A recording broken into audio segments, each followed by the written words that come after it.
Putem începe. Alo, da, mă auziți? E cineva în sală care nu știe cine sunt? Să ridice mâna. Înseamnă că nu umblați în localurile din Cluj. Cine nu umblă la Diesel, Toulouse sau Vertigo sau My Way, îi avertizez, riscă să rămână anonim. Este o melodie a lui David Bowie care sună cam așa. I want to be hero just for one day.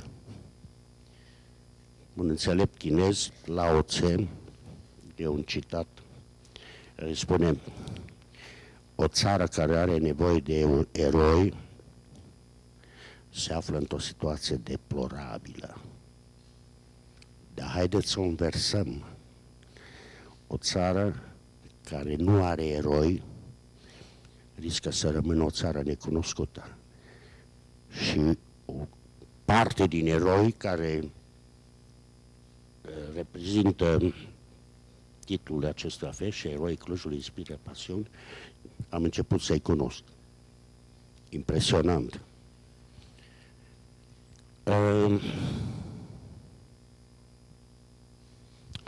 Deci știți că sunt pictor. Ca să vizualizați cam ce fel de pictură fac, am să dau un citat a unui copil de 7 ani care a văzut o expoziție a mea la București și care a spus: îmi place pictura maestrului Maniu, că este așa foarte fină, și mai îmi place pictura maestrului Maniu pentru că nu depășește contururile. Și acum să trecem la... Așa, mă bucur că m-ați prins în viață și mulțumesc organizatorilor pentru că dacă tot am fost și numit cetățean de onoare al județului Cluj, atunci e bine să mă și vedeți, nu numai să mă auziți, sau să mă vedeți și în viață, nu numai prin tablouri, cu toate că tablourile mute de pe pereți vorbesc într-un tip foarte grăitor. Cu ce să încep? Când m-am născut? Nu. Da, pasiunea pentru pictat, mi-am descoperit-o singur. Da, din grădiniță, încă de mic copil, eram numit, observat că am talent, cel mai bun desenator, la grădiniță, la școala elementară. Am fost undeva, am moștenit de la tatăl meu, era foarte talentat, desenator, dar s-a făcut comerciant, printre altele, ca să completez o lacună de informație culturală. Tatăl meu a avut una din cele mai mari librării din Transilvania, în Cluj, înainte de război, situată unde este acum librăria Universității. Pe urmă a plecat la Tuda, că era refugiu, unde m-am născut accidental. Accidental zic pentru că am stat numai 4 luni, am născut în aprilie și în septembrie am revenit la Cluj, adică familia. Pe urmă a redeschis-o a revenit la Cluj în 39 și a deschis o librărie unde-i farmacia, unde-i monumentul memorandiștilor. Și pe urmă a dispărut că a făcut marele gulag de 11 ani prin capitalist, Canalul și celelalte, deci 11 ani deținut politic. Nu a făcut politică, dar avea un nume cu rezonanță, cum să spun eu, condamnabilă. Da, deci talentul l-aveam și tatăl meu m-a încurajat și destinul a făcut că el m-a luat de mână și m-a implorat, am dat treapta de la clasa 7-a 8-a la Racovița, am reușit, asta era în iunie, în septembrie era examenul pentru admitere la liceu de artă, la 14 ani, așa, și noroc că eram acasă, la o zi de început de septembrie și a venit precipitat din oraș și hai repede că se dă prima probă de admitere la liceu de arte și că ar fi bine să vii pentru că tu ai talent. Eu am refuzat, am zis nu, eu nu mai vreau să merg, eu am reușit la liceu normal, iară să am emoții și am mai probat, nu, că așa mi se spune atunci, nu, te implor, hai. Și asta a fost. Dar meseriile astea eretice, sigur că decizia la o vârstă foarte precoce să-ți alegi o meserie din asta asocială, marginală, uneori decizia depinde de un adult. Așa s-a întâmplat cu foarte mulți, cu Leonardo, cu Michelangelo, cu Rubens. A fost un adult care a văzut, uite, copilul ăsta ce talent are, ia să-l duce noi la Taica Bramante sau la Ghirlandaio și așa au devenit. Ce au devenit. Ori și în cazul meu așa s-a întâmplat. Deci am intrat la liceu de arte și știam că restul vieții asta o să fac cu toate riscurile, că e o meserie care nu prea este de recomandat. În ciuda faptului că este activitatea creatoare a omului cea mai veche, e atestată, nu, de poate peste 30.000 de ani. Ca dovadă sunt desenele din Peșteri, nu? Și interesant, oare de ce omul a avut nevoie să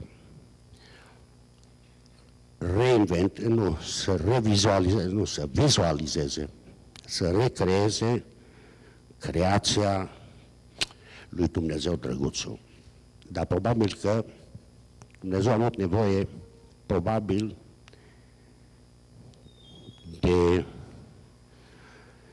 poate cel mai important lucru pentru el, de cel care să reprezinte. Pentru că oamenii din tot felul de culturi, civilizații, aveau nevoie să vizualizeze imaginea lui. Ori, pe de-o parte, ce sarcină sacră și fenomenală, pe de altă parte, este citate din ceva analize a ce înseamnă viața de artist sau, da, această pasiune, este, titlul era, nu recomandăm părinților în ziua de azi să-și dea copiii la institutele de artă, pentru că șansa de a supraviețui din această meserie este foarte, foarte restrânsă. Dar, bun, cine nu riscă, nu câștigă, așa că eu am riscat. Mi-am ales meseria asta și știam deja de la liceu de artă că asta o voi continua să fac. A fost o fază trecătoare, am terminat liceu de arte, la Cluj, bineînțeles, și pe urmă am intrat la institut, unde am făcut 6 ani sculptură. Sculptura care mă pasiona a fost un bronz, ori tehnic și greu de manevrat, e greu de vândut. Era greu de imaginat să poți supraviețui fără să ai un serviciu sau un salar. Și după facultate, după un an jumate, 2 ani, deci 69 termin facultatea și în 70 și 1, renunț definitiv la o capacitate care era numită de alții, că e păcat că România a pierdut un sculptor de excepție, modelator de mare talent și am renunțat pentru că a avut comenzi, propuneri de alte galerii. Deci a fost o perioadă 83-93, perioada germană. Au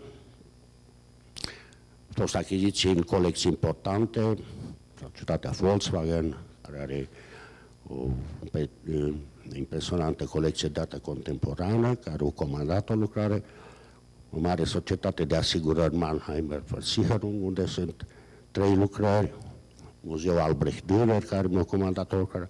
Adică a fost o prezență remarcabilă pentru o perioadă, pentru perioada românească. Am fost, să zic, primul pionier, sau primul pionierat de artist român necunoscut, care s-a făcut remarcat, neavând un nume cu rezonanță. Ori, de ce spuneam că destinul meu a fost pecetuit de opera mea? Pentru că opera mi-a deschis tot felul de porți și oportunități. Deci este 83-93, trăiesc în Germania, Köln, și pe urmă din 93 mă mut la Paris, tot prin faptul că eu am început deja prin 86-87 să expun la mare expoziție la Grand Palais la Paris și printr-un destin, sigur, nu intru prea mult în detalii biografice, dar un prieten, un parizian pe care l-am cunoscut, care a devenit mare colecționar, un om cu posibilități financiare, el care a urmărit evoluția mea, ne-am împrietenit și a fost foarte, foarte atras și de lumea mea, dar de români prieteni pe care îi cunoșteam din Germania, deci s-a integrat în lumea noastră de ardeleni, care erau toți din Cluj, dar de alte meserii, stomatologi.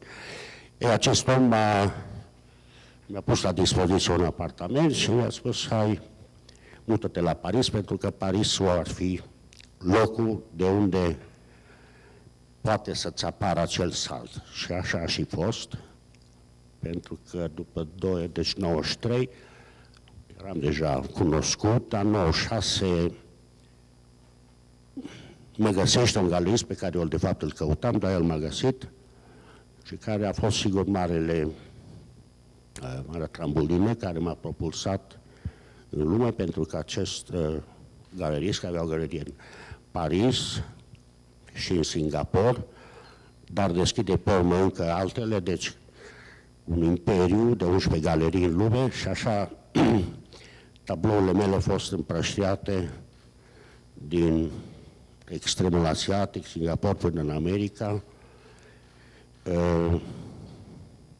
foarte multe, adică tot ce am produs în perioada asta, au fost vândute sau cumpărate, mai precis. De aia, din păcate, o retrospectivă grandioasă nu ar fi posibilă, pentru că nu știu unde sunt, fiind împrăștiate în lume. Ce e interesant, ce e interesant de spus, succesul meu a fost determinat de tablourile mele, de imaginile care impresionau. Pentru că cei care au cumpărat, și de tot felul, sigur, mai întrebam, eram curios ce rasă, ce grup etnic, din ce țară ei, erau tot felul, la asiatici până la sud-americani, din Australia. Eram curios și de ce tablou, unde a ajuns. Și cei impresionant, sigur, pentru că acești oameni au cumpărat o imagine care le-a plăcut și care vreau, acest tablou eu vreau să-l am acasă. Și pe urmă întrebau, dar cine e artistul? Sigur, eram peste tot marcat, pictor, born in Turda, Romanian, român, cătește în Paris, deci demersul era cel natural. Deci oamenii au cumpărat ceva care le plăcea. Și pe urmă întrebau cine. Nu ca în multe cazuri în care oamenii cumpără un nume și nu imagine. Cum e cazul lui Picasso. Se cumpără Picasso, nu tablou.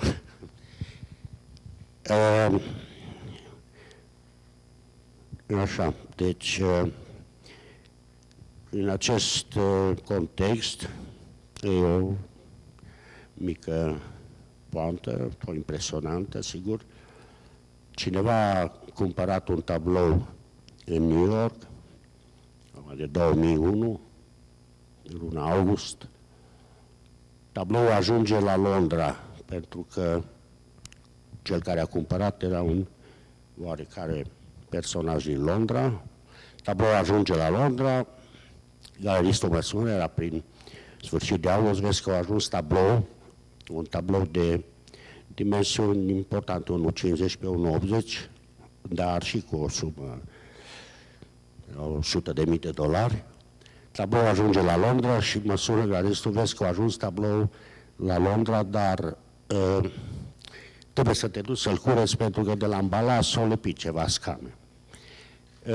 Plec, sigur, imaginându-mi că eu trebuie să dau de un om, cine cumpără așa un tablou și un asemenea preț, trebuie să fie un personaj și în vârstă, un colecționar, avizat, deci mă așteptam la o asemenea persoană. Ajung acolo, deschide ușa un tip tânăr, dumneavoastră sunteți, da? Eu câți ani aveți? 30, zice el. Și zice, chiar azi e ziua mea de naștere. Bun, intru în încăpere, era într-un cartier, acum nu prea cunosc eu toate cartierele din Londra, dar asta chic. Că avea în casă mobilier din ăstea stil, adică de valori mari, dar nu avea nici operă de artă.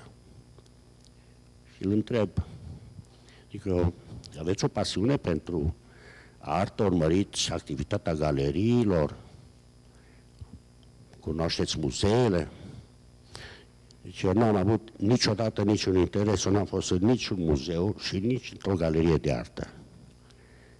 Adică, bine, dar cum ați căzut la decizia să aveți acest tablou?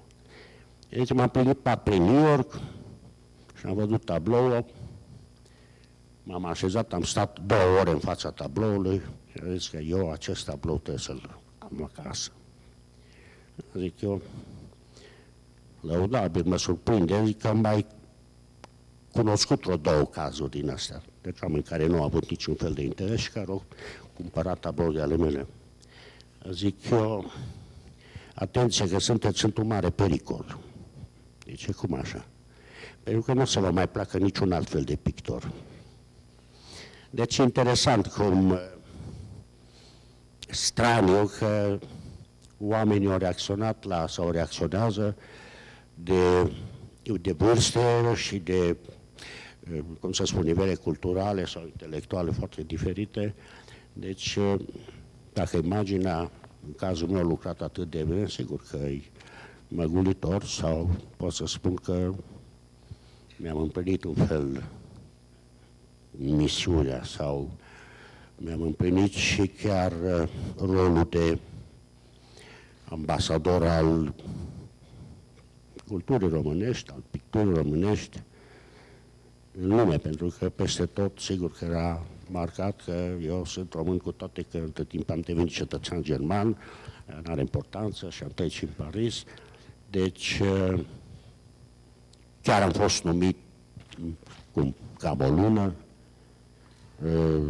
ambasador onorific al culturii românești în Germania pe segmentul 83-93. Acum, deci pictura mută de pe pereți vorbește mai grăitor ca mine. Dacă vreți să vedeți în detaliu biografie și peste 500 de imagini, puteți vedea pe internet, www, pe Google, nicolaemaniu.com, îți date biografice, activitate și, bineînțeles, imaginile. Nu știu dacă e cineva în sală care a văzut expoziția mea de anul trecut, de la muzeu? Puțin. Asta a fost anul trecut cea mai mare expoziție a vieții, cu 95 de tablouri, 5 sculpturi din perioada studenției. Dar, din păcate, cam greu să vedeți în original, pentru că nu prea am lucrări, pentru că am o clientelă care e foarte continuă așa, lucrările sunt executate și pleacă direct din atelier.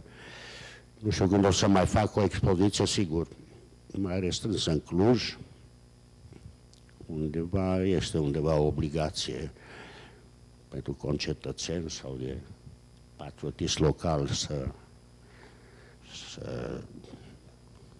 să fiu elogiat sau să fiu văzut, dar e greu previzibil în timp scurt dacă acest lucru îl voi înfăptui. Da. Printre altele, sigur, un alt detaliu important ca să termin partea de carieră și cu viața. M-am repatriat anul trecut, deci am revenit iară la Cluj. Bine, mulți m-au întrebat că te-ai țăcănit, cum poți tu să lași Parisul sau părăsești Parisul. Adică, în primul rând, l-am consumat 21 de ani, pe urmă mi s-a făcut dor de mine și până m-am zis, păi da, l-am părăsit pentru că mie mi-a dat mâna să părăsesc Parisul. Și aici mă simt bine,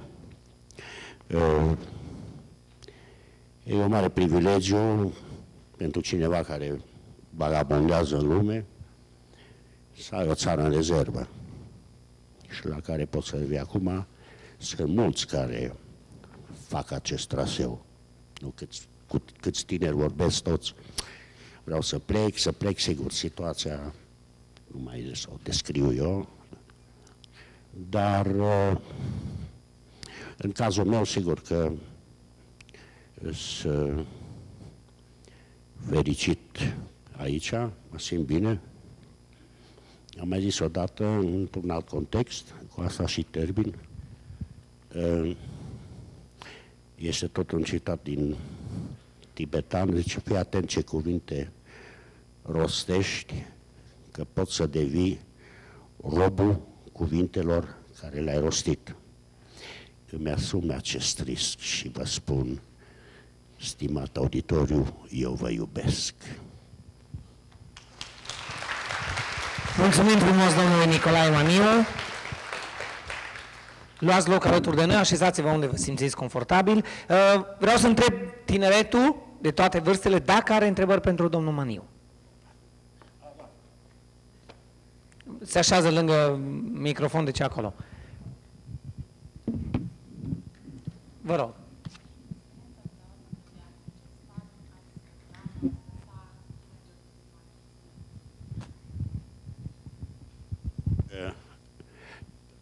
Ce sfat aș da? Vă referiți la artiști? Este cineva în sală care de la Institutul de Arte? Mare noroc aveți.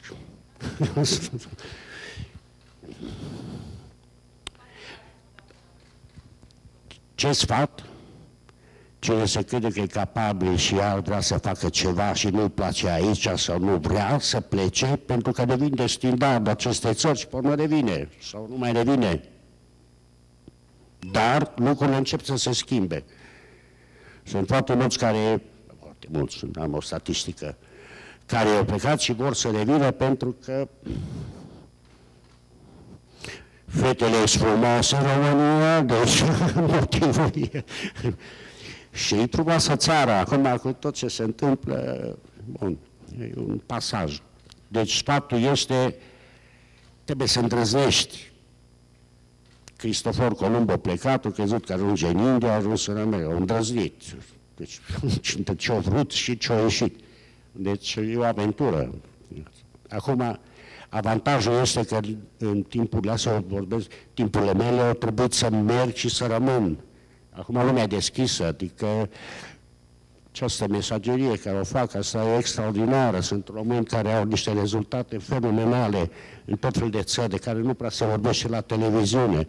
Am auzit la televiziunea franceză nume de tot felul de tineri și ăștia care au avut niște invenții care sunt remarcabili. Din păcate, presa de aici sau asta nu prea enunță asta. Sau nu există o publicație România miraculoasă, în care să se vorbească de oameni cu capacități extraordinare, de foarte tineri până oameni mai în vârstă. Nu, alaltăieri am văzut la televiziune o fată de 14 ani din Galați, care a luat ceva premiu de la NASA, nu știu, pentru ce invenție.